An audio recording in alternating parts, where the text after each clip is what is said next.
ഇന്ത്യയിൽ ഒരു വർഷം പരമാവധി എത്ര പേർക്കാണ് ഭാരതരത്നം നൽകുക?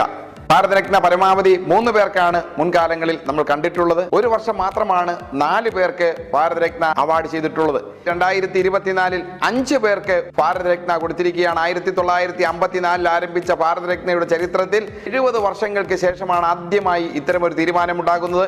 2024 ആദ്യമായി ബീഹാറിന്റെ മുൻ മുഖ്യമന്ത്രിയായിരുന്ന ശ്രീ കർപ്പൂരി ഠാക്കൂറിന് നൽകുകയുണ്ടായി.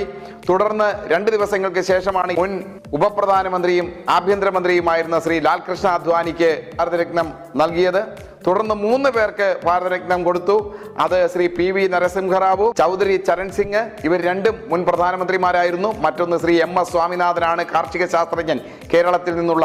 ഇതിന്റെ പ്രത്യേകത ലാൽകൃഷ്ണ അദ്വാനി ഒഴിച്ച് മറ്റെല്ലാവർക്കും മരണാനന്തര ബഹുമതിയായിട്ടാണ് ഇത് നൽകിയത്. 4 പേർ രാഷ്ട്രീയക്കാരും ഒരാൾ മാത്രം കാർഷിക ശാസ്ത്രജ്ഞനുമാണ്. ഇത്തരം അറിവുകൾക്ക് മാനവീയം സബ്സ്ക്രൈബ്